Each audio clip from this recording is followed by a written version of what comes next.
Hello बच्चों, मैं Praveen Dubey Sardana institute में एक बार फिर से आपका स्वागत करता हूं। देखिए बच्चों, हम अभी एमपी कांस्टेबल का जो 20 अगस्त 2017 का आपका मॉर्निंग शिफ्ट का पेपर था उसका सॉल्यूशन कर रहे थे। उसके हमने 10 क्वेश्चनों का सॉल्यूशन कर लिया है ऑलरेडी। अब हम 11वें क्वेश्चन से आज सॉल्यूशन करेंगे, ठीक है ना। और हम इससे आइडिया लगाएंगे कि भाई किस तरीके के क्वेश्चन जो है आपके एग्जाम में लास्ट ईयर पूछे गए थे, और उसके बेस पर जो आगामी हमारे एग्जाम है, जैसे हमारा कांस्टेबल का एग्ज़ाम आने वाला है, ठीक है। इसके अलावा एसआई का एग्ज़ाम भी होगा। उसके अलावा जेल प्रहरी, labour inspector, food inspector, drug inspector, ये सारे एग्ज़ाम जो है वो हमारा पीएबी कंडक्ट कराएगा। तो ये सारे एग्ज़ाम हमारे आगामी एग्ज़ाम है। तो इसके माध्यम से हम क्या कर लेंगे, एक आइडिया ले लेंगे कि भाई इस टाइप के क्वेश्चन पूछे जाते हैं ना। तो अभी हमने 10 क्वेश्चन सॉल्व कर चुके हैं ऑलरेडी। आज हम 11वें क्वेश्चन से सॉल्यूशन देखेंगे। तो चलिए शुरुआत करते हैं, आपका ज़्यादा समय ना लेते हुए 11वें क्वेश्चन से। तो देखिए 11वें क्वेश्चन की अगर बात करें तो 11वां क्वेश्चन आपको दिया है, एक समचतुर्भुज का क्षेत्रफल होगा जिसके विकर्ण 18 सेंटीमीटर और 12 सेंटीमीटर है। तो सबसे पहले आप एक चीज़ समझ लें कि समचतुर्भुज होता क्या है। तो अगर हम समचतुर्भुज की बात करें तो एक ऐसा चतुर्भुज जिसकी विपरीत भुजाएं बराबर तथा समांतर होती हैं उसको हम समचतुर्भुज कहते हैं। और इसकी प्रत्येक भुजा कैसी होती है, बराबर होती है, ठीक है ना। तो समचतुर्भुज के हम ऐसे भी कह सकते हैं, जो वर्ग होता है ना, वर्ग के यदि आप दो शीर्षों को पकड़ के थोड़ा सा खींच दें तो वो क्या बन जाएगा, समचतुर्भुज बन जाता है। तो अगर हमने बना लिया यहाँ पर ए बी सी डी समचतुर्भुज, क्या बना लिया, ए बी सी डी एक समचतुर्भुज बना लिया। तो इसमें क्या कंडीशन होगी कि इसकी विपरीत भुजाएं बराबर तथा समांतर होती हैं और सभी भुजाएं भी बराबर होती हैं इसकी। इसमें दो विकर्ण होते हैं, तो एक विकर्ण आपका ए सी होगा, एक विकर्ण आपका बी डी होगा। ए सी और बी डी दोनों ही कैसे होते हैं, बराबर होते हैं। अब जो समचतुर्भुज के विकर्ण होते हैं ना, एक दूसरे को क्या करते हैं, समद्विभाजित करते हैं। लेकिन किस पर समद्विभाजित करते हैं, तो ये समकोण पर समद्विभाजित करते हैं। समचतुर्भुज के जो विकर्ण होते हैं एक दूसरे को समकोण पर समद्विभाजित करते हैं, जबकि समांतर चतुर्भुज के जो विकर्ण होते हैं वो केवल एक दूसरे को समद्विभाजित करते हैं, समकोण पर नहीं करते। समद्विभाजित का मतलब क्या होता है, अगर हम बात करें, जैसे अगर ये इनका इंटरसेक्शन पॉइंट है, जो प्रतिच्छेदी बिंदु है, अगर वो है ओ है, तो अगर समद्विभाजित करें तो मतलब ये वाला पोर्शन इसके बराबर और ये वाला पोर्शन इसके बराबर। ये सारे के सभी आपस में तो बराबर नहीं होंगे, लेकिन विपरीत, यानी कि ओ बी बराबर ओ डी हो जाएगा और ओ ए बराबर ओ सी हो जाएगा, ठीक है। अब समचतुर्भुज के जो विकर्ण होते हैं क्या बराबर लंबाई के होते हैं, तो नहीं होते हैं। समांतर चतुर्भुज के विकर्ण बराबर लंबाई के होते हैं, तो बिल्कुल भी नहीं होते हैं। लेकिन ये एक दूसरे को क्या करते हैं, समचतुर्भुज में सम जो विकर्ण होते हैं वो समकोण पर समद्विभाजित करते हैं, जबकि समांतर चतुर्भुज में केवल समद्विभाजित करते हैं। अब हमने तो ये समझ लिया थोड़ा सा ज्यामिति के आधार पर इसकी परिभाषा। अगर हम बात करें मेंसुरेशन यानी कि क्षेत्रविधि में, तो इसका क्षेत्रफल क्या होता है। तो अगर हमारे पास समचतुर्भुज एक दिया हुआ है और इसकी एक भुजा आपको दी है, यानी कि मान के चलिए बी लंबाई की, और इस पर सापेक्ष कितनी ऊंचाई दी है आपको, तो क्षेत्रफल क्या होगा, तो जो समांतर चतुर्भुज का क्षेत्रफल होता है ना, तो उसी तरीके से हम क्या कर सकते हैं, समचतुर्भुज का क्षेत्रफल भी निकाल सकते हैं। कैसे, तो समांतर चतुर्भुज का क्षेत्रफल क्या होता है, आधार और उसके सापेक्ष ऊंचाई। तो एज इट इज क्या होता है, ये क्षेत्रफल होता है। लेकिन अगर आपको एक ना आधार दें ना ऊंचाई दें, उसकी जगह पे आपको क्या देते हैं, उसके विकर्ण दे दें। समचतुर्भुज के क्या देते हैं, विकर्ण दे दें। ना ही आपको आधार दें और ना ही ऊंचाई दें, बल्कि आपको क्या देते हैं, समचतुर्भुज के विकर्ण देते हैं। अगर विकर्ण दे दिए, जैसे एक विकर्ण ये दे दिया, इसकी मेजरमेंट D1 है, और एक विकर्ण ये दे दिया, इसकी मेजरमेंट D2 है, यानी कि एक विकर्ण D1 लंबाई का और एक विकर्ण D2 लंबाई का है। तब क्षेत्रफल क्या होगा, तब क्षेत्रफल होगा आपका 1/2 आधार, यानी कि D1 और D2। अगर हम परिमाप की बात करें समचतुर्भुज की, तो चूंकि समचतुर्भुज किससे मिलकर बनता है, तो हम कहेंगे वर्ग से बनता है। वर्ग को थोड़ा सा खींच दीजिए, दो विपरीत शीर्षों को वर्ग के पकड़ के थोड़ा सा खींच दीजिए, तो क्या बनेगा, आपका एक समचतुर्भुज बन जाएगा, जिसको इंग्लिश में रोम्बस के नाम से भी जानते हैं, ठीक है। तो परिमाप क्या होगा इसका, इसकी अगर एक भुजा बी है तो सारी की सारी भुजाएं बी होंगी, तो इसका परिमाप होगा 4b, यानी कि सभी भुजाओं का योग। अब हम अपने क्वेश्चन पे आते हैं कि क्वेश्चन आपसे क्या कह रहा है। तो क्वेश्चन कह रहा है कि इस समचतुर्भुज का क्षेत्रफल होगा जिसके विकर्ण 18 सेंटीमीटर तथा 12 सेंटीमीटर है। अब आपको समचतुर्भुज का क्षेत्रफल बताना है। क्या बताना है, समचतुर्भुज का क्षेत्रफल, समचतुर्भुज का क्षेत्रफल आपको बताना है जिसके विकर्ण आपको दिए हों। तो अभी हमने आपको बताया कि विकर्ण यदि दिए हों तो 1/2 D1 D2 क्या होता है, समचतुर्भुज का क्षेत्रफल होता है। तो अगर हम बात करें D1 कितना है, एक विकर्ण आपको कितना दिया, तो आप कहेंगे सर 18। दूसरा विकर्ण यानी कि D2 कितना दिया है, तो आप कहेंगे सर 12। और दोनों किस में दिए हैं, सेंटीमीटर में, तो आपको यूनिट भी यहाँ पर चेंज नहीं करनी है। तो चलिए यहाँ पर वैल्यू रख देते हैं, 1/2 D1 की वैल्यू तो आप कहेंगे 18, D2 की वैल्यू तो आप कहेंगे 12। देखिए 2 से कटेगा 9 बार, ठीक है। 12 नंबर कितना होता है, तो आप कहेंगे 108, और ये सेंटीमीटर है तो क्षेत्रफल किस में होता है, सेंटीमीटर स्क्वायर में। तो आपका आंसर आ जाएगा 108 सेंटीमीटर स्क्वायर। आई होप बात आपको समझ में आई और क्षेत्रफल के बारे में भी आपको थोड़ी बहुत जानकारी मिल गई। तो चलिए यहाँ पर किस ऑप्शन पर टिक कर देंगे हम, ऑप्शन ए जो है हमारा आंसर हो जाएगा। तो देखिए समचतुर्भुज का यानी कि आपका मेंसुरेशन से एक क्वेश्चन बनता है 11वें नंबर का, इसमें आपको समचतुर्भुज के बारे में पूछा गया, ठीक है। तो चलिए बढ़ते हैं अगले क्वेश्चन की तरफ और देखते हैं कि 12वां क्वेश्चन क्या है। तो यहाँ पर दिया है कि दो वृत्तों के क्षेत्रफलों का अनुपात कितना है, दो वृत्तों के क्षेत्रफलों का अनुपात 49:81 है, उनकी परिधि का अनुपात आपको बताना है क्या है, ठीक है ना। इस क्वेश्चन को पहले हम पूरा ट्रेडिशनली समझते हैं कि भाई क्या क्वेश्चन कह रहा है आपसे, फिर हम इसका डायरेक्ट एक कंक्लूजन निकालेंगे, ठीक है। तो देखिए आते हैं, सबसे पहले बात करते हैं कि दो वृत्त हैं। तो हमने ले लिया एक वृत्त, ठीक है, इस वृत्त की त्रिज्या को नाम दे दिया R1। फिर हमने ले लिया एक दूसरा वृत्त और इस वृत्त की त्रिज्या को नाम दे दिया हमने R2। ये हमारे पास दो वृत्त हो गए जिनके केंद्र मान के चलिए, पहले का केंद्र O1 है, हालांकि यहाँ पर O केंद्र की जरूरत नहीं है, हमें केवल त्रिज्याओं से मतलब है, ठीक है। तो पहले वृत्त का केंद्र O1 है जिसकी त्रिज्या R1 है, दूसरे वृत्त का केंद्र O2 है जिसकी त्रिज्या कितनी है, R2 है। अब अगर हम पहले वृत्त के क्षेत्रफल की बात करें, अगर हम पहले वृत्त का क्षेत्रफल की बात करें तो आप कहेंगे सर पाई R1 का स्क्वायर होगा, ठीक है। जबकि दूसरे वृत्त के क्षेत्रफल की बात करें तो आप कहेंगे सर पाई R2 का स्क्वायर होगा। क्या होगा, पाई R2 का स्क्वायर होगा। इन्होंने बोला है कि यदि दो वृत्तों के क्षेत्रफलों का अनुपात कितना है, 49:81 है, तो आपको क्या ज्ञात करना है, तो आपसे बोला गया उनकी परिधि का अनुपात। तो परिधियों की अगर हम बात करें तो परिधि क्या होती है वृत्त की, तो आप कहेंगे सर परिधि होती है 2πr। परिधि कितनी होती है, परिधि होती है 2πr। तो अगर हम परिधि की बात करें यहाँ पर, तो पहले वृत्त की परिधि क्या होगी, तो आप कहेंगे सर पहले वृत्त की परिधि होगी 2πr1, क्योंकि इसकी त्रिज्या R1 है। जबकि दूसरे वृत्त की अगर हम परिधि की बात करें तो क्या होगी, तो आप कहेंगे सर 2πr2 होगी। तो ये होगी पहले वृत्त की परिधि और दूसरे वृत्त की परिधि। ज्ञात करना है परिधियों का अनुपात। तो यदि हम अनुपात निकालें तो परिधि का अनुपात क्या आएगा, तो परिधि का अनुपात क्या आएगा, तो आप कहेंगे सर पहले वृत्त की परिधि का दूसरे वृत्त की परिधि से क्या निकालना है, आपको अनुपात निकालना है। तो कैसे निकलेगा, 2πr1 अपॉन 2πr2। अब आप देखिए यहाँ पर 2π से 2π कैंसिल हो गया, तो क्या बचा यहाँ पर R1 बटे R2। यानी कि अगर हमें कैसे भी करके पहले वृत्त की त्रिज्या और दूसरे वृत्त की त्रिज्या का पता चल जाए तो त्रिज्याओं का अनुपात ही क्या होता है, परिधियों का अनुपात भी होता है, ठीक है। यहाँ से एक कंक्लूजन निकला। अभी हम सारी चीज़ें करेंगे कि भाई कैसे हम R1 और R2 निकालेंगे। तो देखिए हमारे पास कंडीशन दी है कि क्षेत्रफलों का अनुपात कितना है, 49:81 है। कितना है, 49:81 है।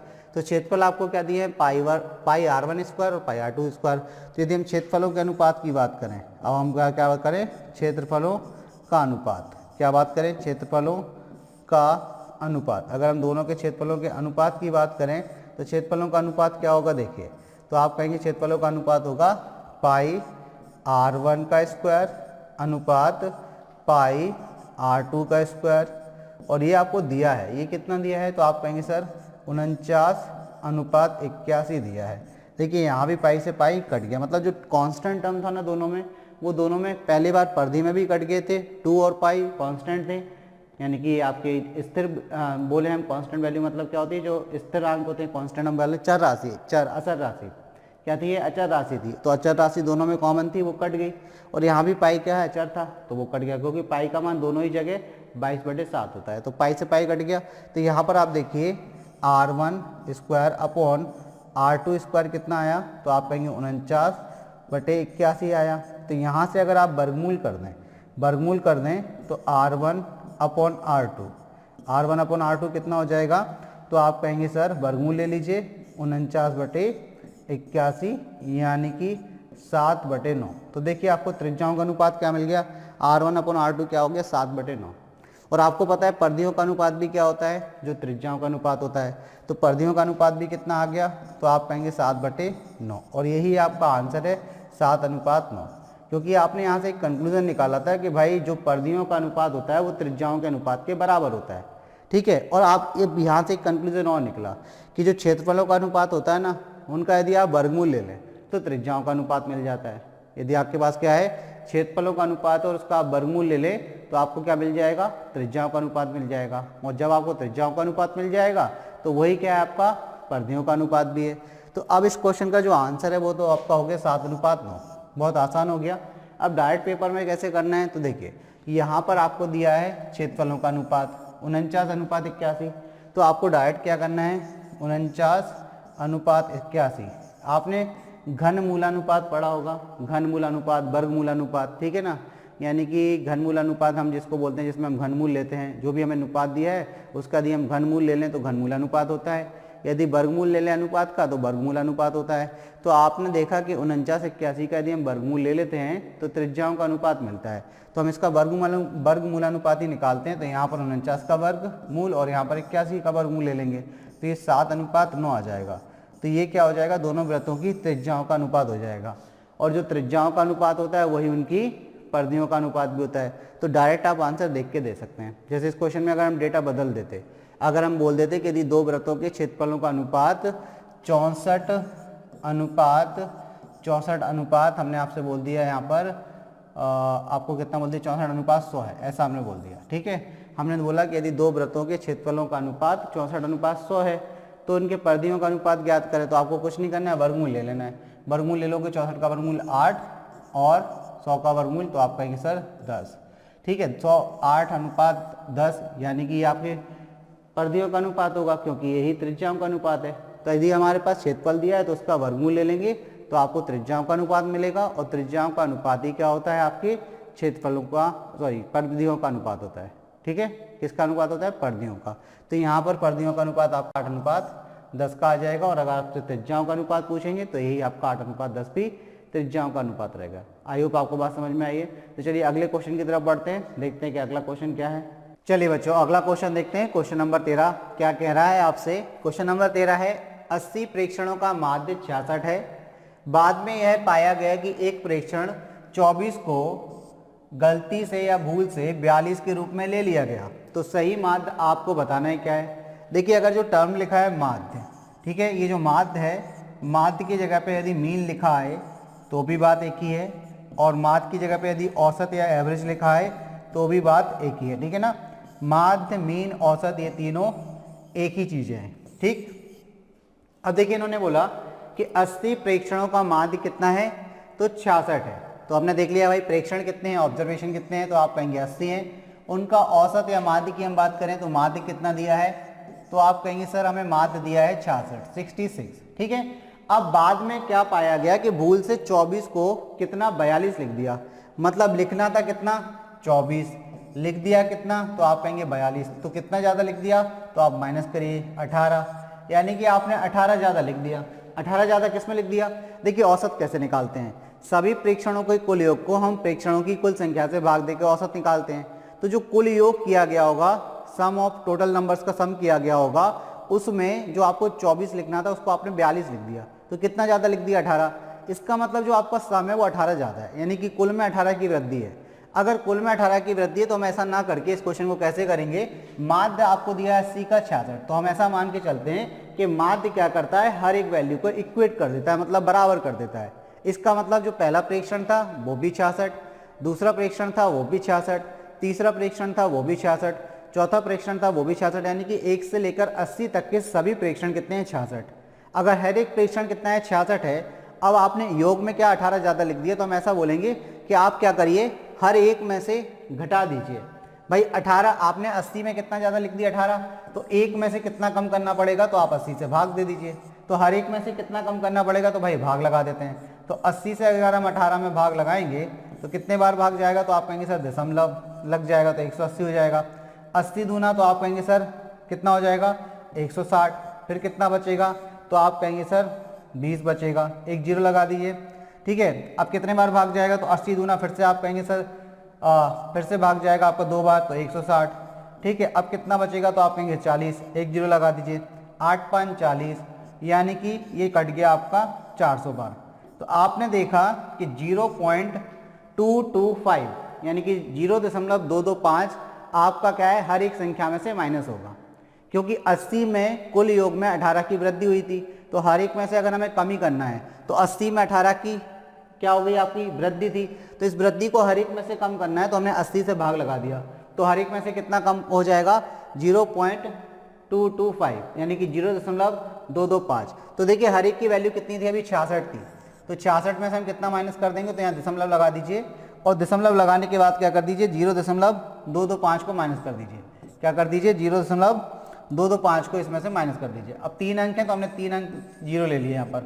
अब देखिए 0.225 को हम माइनस कर रहे हैं 66 में से, 10 में से 5 जाएगा तो आप कहेंगे 5, 3 जाएगा 10 में से तो आप कहेंगे 7, 3 जाएगा 10 में से तो आप कहेंगे 7, यहाँ पर कितना हो जाएगा तो आप कहेंगे सर 5 और ये हो गया 65 यानी कि 65.775। तो आपका जो आंसर है वो कितना आ जाएगा 65.775 यानी कि सही माध्य कितना होना चाहिए था, तो सही माध्य आपका होना चाहिए था कितना 65.775। अब देख लेते हैं किस ऑप्शन में दिया है, तो 65.7, 61.2, 58.2 और 55 यानी कि 65.7 हम आंसर ले लेंगे क्योंकि इन्होंने दशमलव के बाद एक स्थान तक आंसर दिया है। ठीक है, तो आपका आंसर क्या हो गया 65.7। अब ये तो बात होगी हमारी लॉजिकली कैसे करना, और आप इसी तरीके से करेंगे तो आपका बहुत समय बचेगा। डायरेक्ट भी देख लें आप भाई, जिसको ट्रेडिशनल तरीके से समझना है तो ऐसे आप कर सकते हैं इस क्वेश्चन को कि 80 प्रेक्षणों का माध्य कितना था 66, तो 80 का कुल योग क्या होगा, तो आपको पता है कि माध्य में यदि हम संख्या से कुल संख्या से गुणा कर दें तो क्या निकलता है कुल योग निकलता है, तो ये 80 प्रेक्षणों का कुल योग आ जाएगा। ठीक है, ये कुल योग आ गया। अब इसमें कितना ज्यादा लिखा गया, तो आप कहेंगे 18 ज्यादा लिखा गया, तो इसमें से 18 माइनस कर दीजिए। ठीक, तो चलिए गुणा कर लेते हैं पहले, तो आप कहेंगे 8 सिंह 48 की 8 हासिल में 4, 8 सिंह 48 और 4 52 की 2 52 हो जाएगा और ये 0 यानी कि 5280 में से कितना माइनस करना है, तो आप कहेंगे सर 18 माइनस कर दीजिए, तो ये 2 आया, ये 6 हो गया, ये 2 और ये 52 यानी कि 5262 सही योग था। जो पूरे 80 प्रेक्षण थे ना उनका सही योग कितना था, तो 5200 कितना था 62 था, लेकिन गलती से कितना लिख दिया 5280 यानी कितना ज़्यादा लिख दिया 18 ज़्यादा, तो 18 हमने माइनस कर दिया। अब औसत कैसे निकलेगा या माध्य कैसे निकलेगा, तो आपको पता है माध्य कैसे निकालते हैं, कुल योग में यानी कि जो सही कुल योग था 5262 में प्रेक्षणों की संख्या से क्या लगा दीजिए भाग लगा दीजिए। बस इस मेथड से क्या हो गया, थोड़े से आपके डिजिट बढ़ जाएंगे और कैलकुलेशन बढ़ जाएगी।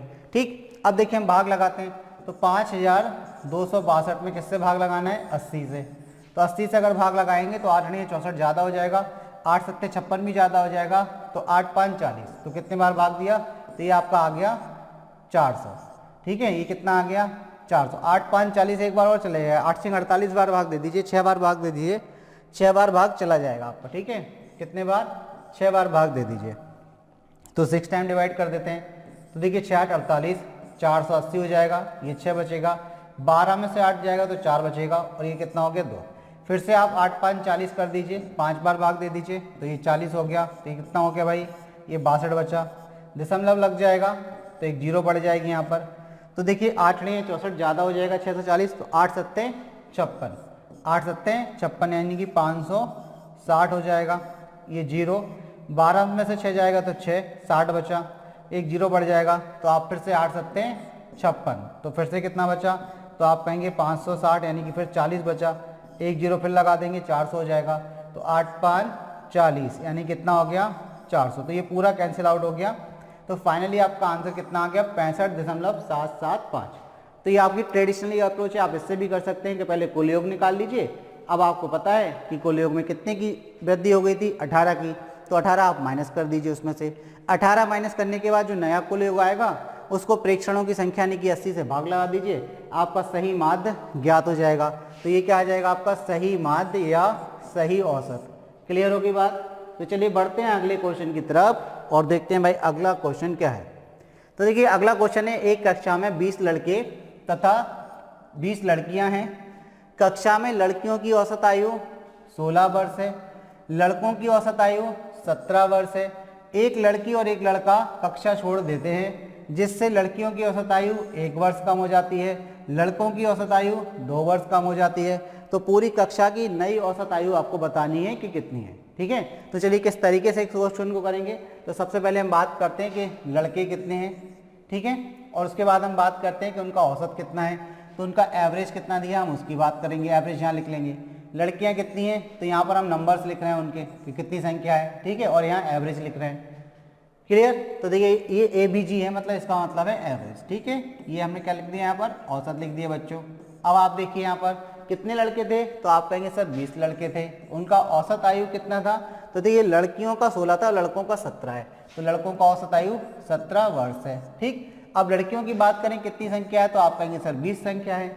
और लड़कियों का औसत आयु कितना है, औसत आयु आपको कितना दिया, 16 वर्ष दिया, ठीक। इसके बाद इन्होंने बोला एक लड़की और एक लड़का कक्षा छोड़कर चले जाते हैं। जब एक लड़की और एक लड़का कक्षा छोड़कर चले जाते हैं तो अब कितने बचे, तो चलिए यहाँ पर बात कर लेते हैं। अब आपके पास 19 लड़के बचे और लड़कियाँ भी कितनी, 19 बची। तो अब देखिए इन्होंने बोला कि लड़की एवं लड़का एक कक्षा छोड़कर चले जाते हैं, जिससे लड़कियों की औसत आयु 1 वर्ष कम हो जाती है। तो लड़कियों की 16 थी तो कितनी हो गई, 15 वर्ष हो गई। और लड़कों की औसत आयु 2 वर्ष कम हो जाती है, 17 थी तो ये भी कितनी हो गई, 15 हो गई, ठीक है। ये नहीं होगी दूसरी कंडीशन। तो ये तो पहली कंडीशन हो गई। और ये दूसरी कंडीशन जब एक लड़का और एक लड़की कक्षा को छोड़कर चले जाते हैं, ठीक है। अब इसके बाद इन्होंने बोला कि पूरी कक्षा की नई औसत आयु ज्ञात करें। अभी कह रहे हैं कि पूरी कक्षा की नई औसत आयु आप बताइए कितनी है। तो देखिए आप नई औसत आयु बतानी है पूरी कक्षा की, तो देखिए सिंपल है, आपको पता है कि 20 लड़के थे, एक चला गया 19 बचे, ठीक है। 20 लड़कियां थी, एक चली गई 19 बची। लड़कों की औसत आयु में 2 वर्ष की कमी हो गई यानी कि 15 हो गई। लड़कियों की औसत आयु में 1 वर्ष की कमी हो गई यानी कि 15 हो गई। अब आप जानते हैं, आप क्या जानते हैं कि यदि संख्या को औसत से गुणा करें तो कुल योग आता है। तो हम क्या निकाल रहे हैं कि लड़कों की आयु का कुल योग कितना है, तो आप कहेंगे सर ये आएगा 19 × 15, ठीक है। अभी गुणा करके बाद में बताते हैं। इसके बाद देखिए अगर आपको लड़कियों की आयु का कुल योग चाहिए तो यहाँ भी कितना है, 19 × 15। तो देखिए समान संख्या 2 बार आ रही है, तो अगर हम बोलें कि लड़के प्लस लड़कियों की कुल आयु कितनी है, तो लड़के प्लस लड़कियों की कुल आयु कितनी है, तो आप कहेंगे 19 × 15 और यहाँ भी प्लस क्या कर दीजिए 19 × 15। लड़कों की कुल आयु और लड़कियों की कुल आयु नई वाली। तो अब यहाँ पर देखिए क्या हो गया, 2 × 19 × 15। 2 इंटू क्यों कर दिया भाई, एक बार 19 × 15 और एक बार 19, तो 2 बार हो जाएगा। तो 15 दूनी कितना 30, कितना हो जाएगा 30 और ये हो जाएगा 19। तो 19 दिया कितना होता है, तो आप कहेंगे 57 यानी कि 570 वर्ष। ये कुल आयु हो गई लड़कों की, और लड़कियों की कुल आयु कितनी है, 570 वर्ष है। अब ये बोल रहे हैं कि बताइए कक्षा की नई औसत आयु क्या है या ज्ञात करें। तो नई औसत आयु कैसे निकालेंगे, तो हम जानते हैं कि औसत आयु क्या होती है। तो नया कुल योग क्या है, तो कुल योग बटे क्या कर देंगे हम, कुल संख्या। कुल योग को किससे भाग दे देंगे, कुल संख्या से भाग दे देंगे, ठीक है। तो कुल योग कितना है, तो नया कुल योग आके आपका पूरा जो आयु का कुल योग है लड़कों और लड़कियों का 570 है। कुल संख्या कितनी है, तो देखिए लड़के अब 19 है और लड़कियां भी 19 है। तो कुल संख्या कितनी है, तो अगर कुल संख्या की बात करें तो 38 है, ठीक है। लड़के 19 और लड़कियां भी 19, तो टोटल कितने हो गए, तो आप कहेंगे सर 38 हो गए। तो 38 से भाग दे दीजिए, ठीक है।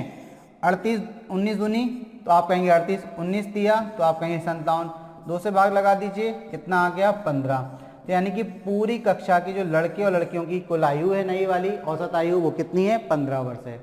किस ऑप्शन में आपको दिया है, तो आप कहेंगे ऑप्शन ए जो है वो हमारा आंसर हो जाएगा। ऑप्शन ए क्या हो गया, हमारा आंसर हो गया। आई होप आपको बात समझ में आई किस तरीके से क्वेश्चन किया। तो क्वेश्चन सिंपल था, देखने में केवल बड़ा है, जिस तरीके से क्वेश्चन बोल रहा है उस तरीके से करते जाइए। इस क्वेश्चन में कुछ भी नहीं है इसके अलावा। देखिए इन्होंने बोला कि कक्षा में 20 लड़के हमने लिख लिया 20 हैं, उनकी औसत आयु 17 है तो लिख लिया 17 है। 20 लड़कियां हैं, बिल्कुल लिख लिया 20 हैं, उनकी औसत आयु 16, ये पहला केस हो गया। अब बोला है एक लड़का और एक लड़की कक्षा छोड़कर चले जाते हैं, तो जिस कारण क्या होता है कि लड़कों की औसत आयु 2 वर्ष कम हो जाती है। तो लड़कों की में हमने 2 वर्ष कम कर दिया, देखिए यहाँ लिखा है लड़कों की औसत आयु 2 वर्ष कम हो जाती है, तो 17 थी तो 15 हो गई। और लड़कियों की औसत आयु 1 वर्ष कम हो जाती है, मतलब 16 थी तो 15 हो गई। तो हमने देखा कि 19 लोगों की औसत आयु कितनी है, 15 है, तो कुल योग क्या होगा 19 × 15। तो 19 लोगों की औसत आयु कितनी है लड़कियों में, तो वो भी 19 × 15, तो कुल योग निकाल लिया हमने, 15 करना है यहाँ पर, ठीक है। तो हमने क्या कर दिया, लड़के प्लस लड़कियों की कुल आयु कितनी है, 19 19 दूनी 38 लोगों की कुल आयु कितनी है, तो 19 × 15 प्लस 19 × 15। अब ये 2 बार है तो 2 बार लिख दिया। तो आपने क्या करना है भाई, केवल इतना सा काम करना है, कि 15 दूनी कितना हो गया, 30 हो गया। ठीक, 30 का मल्टीप्लाई 19 से, तो 19 30 57, यानी कि 570 वर्ष हो गया। तो लड़के और लड़की जो हमारे पास 19 बच्चे हैं, उनकी कुल आयु कितनी है, 570 वर्ष है। अब इस 570 को किससे भाग देना है, कुल संख्या से। कुल संख्या 38 से भाग लगाया तो 15 वर्ष आपका आंसर आ गया। तो किस ऑप्शन में दिया है, तो आप कहेंगे ऑप्शन ए हमारा आंसर है। क्लियर होगी बात। तो चलिए बढ़ते हैं अगले क्वेश्चन की तरफ। तो देखते हैं भाई अगला क्वेश्चन क्या है। अगला क्वेश्चन है कि औसत निकालिए। तो अभी हम पढ़ के आए औसत कैसे निकालते हैं, कुल योग बटे कुल संख्या। कितना है भाई कुल योग, प्रेक्षणों का कुल योग बोलते हैं हम, प्रेक्षण ना बोल के हम बोल रहे हैं कुल योग बटे कुल संख्या। मतलब जितने भी आपको नंबर दिए हैं उनका सम कर दीजिए और उनकी संख्या कितनी है उससे आप डिवाइड कर दीजिए, तो आपके पास क्या आ जाएगा, औसत। तो चलिए हम निकालते हैं औसत कैसे निकालेंगे। तो आप कहेंगे सर औसत निकालना सिंपल सी बात है। औसत कैसे निकालेंगे, तो कुल योग में किससे भाग दे दें, तो आप कहेंगे सर कुल संख्या से भाग दे दीजिए। कुल योग बटे क्या कर दीजिए, कुल संख्या कर दीजिए, तो क्या आ जाएगा, औसत आ जाएगा। तो कुल योग कैसे निकालेंगे, तो संख्या कौन कौन सी है देखिए, 14 plus 22 plus 38 plus 58 58 plus 78 78 plus 24 यानी कि 24। कितनी संख्याएं हैं, तो आप कहेंगे सर 1 2 3 4 5 6, तो 6 से भाग दे दीजिए। कुल संख्या कितनी है, 6, तो हमने 6 से भाग लगा दिया। चलिए सम करते हैं इनका, तो कितना हो जाएगा, 4 और 2 6 और 8 14 और 8 कितना, तो आप कहेंगे 22 और 8 30 और 4 34। 34 का कितना आ जाएगा, 4, हासिल में क्या जाएगा 3, 3 और 1 4 और 2 6 और 3 9 और 5 14 और 7 21 और 2 कितना, तो आप कहेंगे सर 23। तो 23 ये हो गया, यानी कि 234 बटे में कितना 6, तो आप करेंगे कितना, आप कहेंगे 6 तिया 18, कितना बचा 5, 5 बचा तो 54 हो जाएगा, 6 नाम 54। तो औसत कितना निकल कर आया, 39 यानी कि 39। तो किस ऑप्शन को टिक कर देंगे आप, तो आप कहेंगे सर ऑप्शन ए जो है वो हमारा आंसर हो गया। ऑप्शन ए क्या हो गया आपका आंसर। तो सिंपल है। दूसरा तरीका आप इसमें ये भी लगा सकते हैं कि जो आपके पास संख्याएं हैं कौन कौन सी, 14 22 38 58 78 और 24, ये जो हमारे पास 6 संख्या हैं, इनमें से किसी को ही एक को आप औसत मान लीजिए। तो देखिए तरीका क्या रहेगा, मान के चलिए हमने 38 को औसत मान लिया, तो ये 14 38 से कितना कम है, आपको डिफरेंस देखना पड़ेगा फिर। तो आप कहेंगे सर ये 24 कम है, क्योंकि 24 अगर आप जोड़ेंगे 14 में तो कितना हो जाएगा 38, तो माइनस का 24 लिख दीजिए। 22 38 से कितना कम है, तो आप कहेंगे 16 कम है। फिर आप 58 38 से कितना ज़्यादा है, तो आप कहेंगे 20 ज़्यादा है। 78 38 से कितना ज़्यादा है, तो आप कहेंगे सर 40 ज़्यादा है। ठीक है, तो प्लस में लिखते जा रहे हैं। 38 से 24 कितना कम है, तो आप कहेंगे सर 14 कम है। कितना कम है, 14 कम है। तो अब देखिए आपको क्या करना है, पहले तो जो सम करना है, जो प्लस माइनस वाली संख्या है इनका सम करना है। तो आप देखिए कैसे करेंगे, 16 और 24 40 होता है, तो ये माइनस का 40 और ये प्लस का 40 तो कैंसिल हो गए। अब देखिए 20 आपका किसका है, तो आप कहेंगे 20 सर हमारा प्लस का है और 14 माइनस का है। तो जब जोड़ेंगे तो प्लस का क्या बचेगा, 6 बचेगा। प्लस का क्या बचेगा, 6 बचेगा। प्लस का 6 बचने का मतलब क्या है कि जब हमने 38 माना औसत, तो हमें ये बोल रहा है, प्लस ये बोल रहा है कि आप इनके कुल योग में 6 और जोड़ें, तब सही औसत आएगा इसका, यानी कि 6 एक्स्ट्रा बच रहा है हमारे पास। तो हम 6 क्या करें, डिस्ट्रीब्यूट कर दें। प्लस का आने का मतलब 6 एक्स्ट्रा बच रहा है, इसको डिस्ट्रीब्यूट करना है कितने लोगों में, प्लस आ रहा है मतलब जोड़ना है, और माइनस आता तो हम घटा देते। तो कितने नंबरों में डिस्ट्रीब्यूट करना है, 1 2 3 4 5 6। तो हर एक नंबर को कितना मिलेगा, तो 6 से भाग लगा दीजिए, तो आप कहेंगे हर एक नंबर को 1 मिलेगा। हर एक नंबर को कितना मिलेगा, 1। और आपको पता है कि औसत हर एक को इक्वेट कर देता है। अगर आपने औसत 38 माना था, इसका मतलब हर एक संख्या हमने क्या मान के चले थे अपने दिमाग में, एज्यूम क्या करके चले थे कि हर एक संख्या 38 है। तो यदि हर एक में आप कितना जोड़ रहे हैं, 1 जोड़ रहे हैं, हर एक को कितना दे रहे हैं, 1 जोड़ रहे हैं, तो नया औसत क्या हो जाएगा, तो 38 प्लस 1 यानी कि 39। तो आपका सही औसत क्या है, 39 यानी कि 39 है। तो किस ऑप्शन पे टिक कर देंगे भाई, 39 पर। तो ये दूसरा मेथड है। ये जो मेथड है आपका, ये 2 अंकीय संख्याओं के या छोटे नंबर के लिए भी कारगर है, लेकिन अगर आपके पास 3 अंकीय संख्या 4 अंकीय संख्या है, उनका यदि आपको औसत निकालना है, तो इस मेथड से यदि आप करेंगे तो काफ़ी आसानी से कर लेंगे। क्लियर। चलिए तो बढ़ते हैं अगले क्वेश्चन की तरफ। देखते हैं भाई अगला क्वेश्चन क्या दिया हुआ है। तो 3 कंपनियां UVW के औसत स्टाफ का मान 545 बिलियन है। बिलियन को हम 20 से डिनोट करेंगे ना, यहाँ पर कहीं बीच का इस्तेमाल तो नहीं है, नहीं है। चलिए तो देखिए इन्होंने बोला कि 3 कंपनियां हैं U और V और W, इनका जो औसत स्टाफ है 545 बिलियन है, मतलब इनके पास एवरेज कितने लोग काम करते हैं, 545 बिलियन स्टाफ काम करता है 3 कंपनियों के पास। तो अगर हमें इन तीनों का कुल स्टाफ निकालना है कि इनके पास कुल मिलाकर कितना स्टाफ है, तो आपको पता है कि औसत में यदि जितनी कंपनियां हैं उससे आप गुणा कर दें तो कुल स्टाफ निकल आएगा। तो चलिए कुल स्टाफ निकाल लेते हैं। 5 × 3 = 15 की 5 और आप कहेंगे हासिल में 1, 4 × 3 = 12, 1 × 3 = 3, हासिल में 1, 5 × 3 = 15, 1 = 16, यानी कि 1635 बिलियन का टोटल स्टाफ है इन तीनों कंपनियों के पास, कुल स्टाफ है। अब इन्होंने बोला कि जबकि 3 कंपनियां भी एक्स बाई, तो चलिए हमने लिख लिया V और X और Y, ठीक है। V X Y स्मॉल लिख दिया हमने, यहाँ पर कैपिटल बने हुए बच्चों, तो एक बार इसको कैपिटल कर लें, ठीक है। चलिए तो कैपिटल कर लेते हैं। तो V X और Y इन 3 कंपनियों का जो स्टाफ है, औसत स्टाफ, वो 668 कितना था, बिलियन था। ये 668 बिलियन है, लेकिन ये कुल हमें निकालना है तीनों का, तो फिर से क्या कर देंगे, 3 से मल्टीप्लाई। औसत का मतलब क्या है कि हर एक कंपनी में 600 कितना दिया, 78, 678 बिलियन एम्प्लॉय काम करते हैं। स्टाफ की बात कर रहे हैं, मतलब इतने एम्प्लॉय काम करते हैं हर एक कंपनी में। तो तीनों कंपनियों में कितना करेंगे, तो 3 से मल्टीप्लाई कर दीजिए। तो आप कहेंगे 8 × 3 = 24 की 4, हासिल में 2, 7 × 21 = 2, 23 की 3, हासिल में 2, 6 × 3 = 18 और 2 = 20, यानी कि 2034 बिलियन स्टाफ इन तीनों में कुल मिलाकर काम करता है। इसके बाद बोला है कि यदि कंपनी भी के स्टाफ का मान 477 बिलियन है, और यहाँ पर पर्टिकुलर एक कंपनी यानी कि कंपनी भी का मान आपको दे दिया, कितना दे दिया, 477 बिलियन, मतलब पूरे कंपनी अगर बी की बात करें सॉरी, तो उसमें 477 बिलियन स्टाफ काम करता है।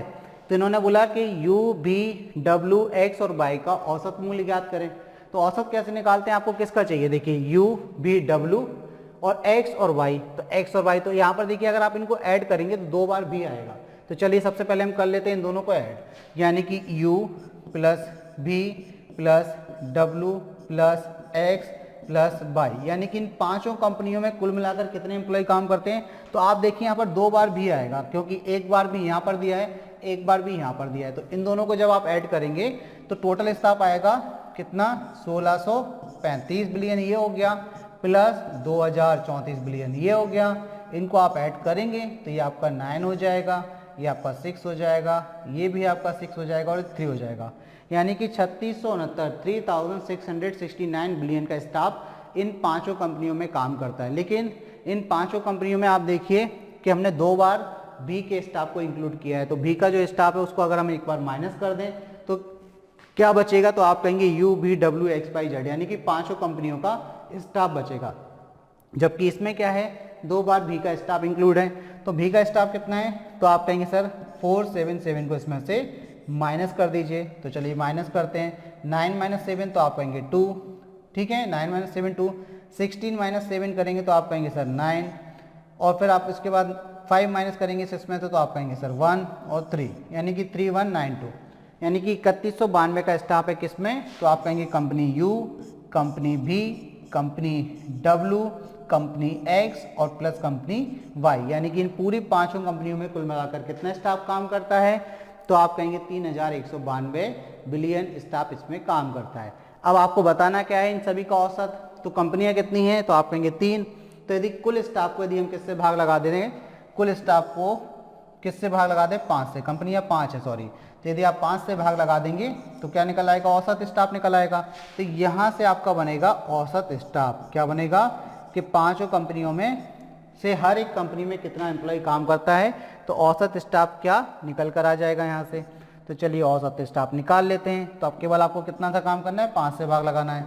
तो आप कहेंगे सर 5 के 30, 1 बचेगा 19 हो जाएगा, 5 तिया 15, 4 बचेगा 42 हो जाएगा, 5 अट्ठे 40, 2 बचेगा तो 20 हो जाएगा, 5 चौको 20, और ये आपका बिलियन में आंसर आएगा, ठीक है। तो आंसर आपका आ गया 638.4 बिलियन। किस ऑप्शन में दिया है, तो आप कहेंगे सर ऑप्शन डी दिख रहा है हमें 638.4 बिलियन, तो आपका आंसर डी हो जाएगा। क्लियर होगी बात। तो इस तरीके से इस क्वेश्चन को सॉल्व आपको करना है। सिंपल क्वेश्चन है। हमने क्या किया, तीनों स्टाफों का पहले कुल निकाला, फिर बाद के 3 स्टाफों का कुल निकाला, उन दोनों को जोड़ दिया, तो ये तीन स्टाफ, ये 3 स्टाफ, ये 6 स्टाफ का कुल आ गया। इस 6 स्टाफ में एक स्टाफ 2 बार इंक्लूड था बी, तो बी की पर्टिकुलर उन्होंने वैल्यू दी थी आपको कितनी 477, उसको हमने माइनस कर दिया तो पांचों स्टाफों का टोटल आ गया कि कितने एम्प्लॉय उसमें काम करते हैं पांचों स्टाफ में, तो वो आया आपका 3192 बिलियन। तो अगर पांचों का औसत निकालना है तो किससे भाग लगा देंगे, तो आप कहेंगे सर 5 से भाग लगा दीजिए। 5 से भाग लगाया तो 638 कितना आ गया 4 आ गया, कितना आ गया 638.4 आ गया। आई होप आपको बात समझ में आ गई, क्लियर हो गया। तो चलिए बढ़ते हैं अगले क्वेश्चन की तरफ, देखते हैं भाई अगला क्वेश्चन क्या है। तो यहाँ दिया है निम्न आंकड़ों के लिए औसत ज्ञात करें। देखिए ये जो है, ये जो टेबल आपको दी है, यहाँ पर फ्रीक्वेंसी दी गई है और आपको आंकड़ा दिया गया है। मतलब क्या है कि 5 वाला जो नंबर है वो कितने बार आया है 2 बार, 15 कितने बार आया है 4 बार, 25 कितने बार आया है 7 बार, 35 कितने बार आया है 4 बार, 45 कितने बार आया है 3 बार। तो अगर हमें औसत निकालना है तो इसका मतलब क्या है 5 2 बार है, मतलब हम 2 × 5 करेंगे, तो यहाँ से 5 का कुल निकलेगा। फिर 15 4 बार है तो 15 का कुल कितना निकलेगा 15 × 4। तो इस टाइप का जब क्वेश्चन आता है तो हमें क्या करना पड़ता है, कैसे औसत निकलता है। तो देखिए औसत जब हम निकालेंगे इस टाइप के क्वेश्चन को, जब टेबल के फॉर्मेट में आपके पास क्वेश्चन आएगा तो आपको क्या करना है, औसत कैसे निकलेगा, समेशन लिखते हैं इसको, समेशन, समेशन कितना होता है सिग्मा, समेशन एफ एक्स आई या एक्स आई एफ आई, इस तरीके से अपॉन कितना हो जाएगा, आपके पास कितने हैं टोटल कितने बार आ रहे हैं, तो अपॉन समेशन एफ आई, ये आपका फॉर्मूला है। समेशन का मतलब क्या है सम, उनका क्या है सम, ठीक है ना। तो सबसे पहले हम क्या करेंगे, हम sigma x I F I निकालेंगे। तो x I F i, x I F I का मतलब क्या है, इनका मल्टीप्लाई। तो देखिए हम क्या करेंगे और उनका सम, समेशन निकालने के लिए मतलब उनका सम निकालेंगे। तो सबसे पहले हम क्या करेंगे 5 × 2 करेंगे, अब सम निकालना है तो प्लस करते जाइए। फिर 15 × क्या करेंगे, तो आप कहेंगे 4 करेंगे। फिर आप 25 × क्या करेंगे, तो आप कहेंगे सर 7 करेंगे। प्लस 35 × क्या करेंगे, तो आप कहेंगे सर 4 करेंगे। उसके बाद प्लस 45 × क्या करेंगे, तो आप कहेंगे सर 3 करेंगे। तो देखिए ये तो क्या आ गया, ये एफ आई एक्स आई है, या एस आई एफ आई भी बोलते हैं, एफ आई एक्स आई बोलते हैं, ज़्यादा अच्छा आता है। तो F i x I F i x I F i x I F i x I, summation लगा दिया मतलब उन सबका सम, ठीक है ना। चलिए तो अब यहाँ पर सम कर लेते हैं, कैसे आएगा। तो ये देखिए 10 हो गया, ये 15 चौको 60 हो गया, प्लस 25 सत्ते कितना होता है, 25 × 150, 25 सत्ते 175, तो 175 हो गया। प्लस 35 चौको 4 × 12, 5 चौको 20, 140 हो गया, ठीक है। प्लस 45 × 5 × 15 और 5 4 × 12, 135 हो गया, ठीक है। अब इन सबका योग कर दीजिए आप, तो देखिए ये हो गया 60 70, 70 और 40 210, 210 और ये 310 और ये 410, 410 में आप कितना जोड़ दीजिए 100 जोड़ दीजिए, तो हो गया आपका 510, 520 हो गया टोटल। सम कितना निकल कर आ गया 520, ठीक है। 520 निकल आया आपका समेशन एफ आई। अब आपको क्या निकालना है, summation f i, summation f i x i निकल आ गया, तो एफ आई निकालना है।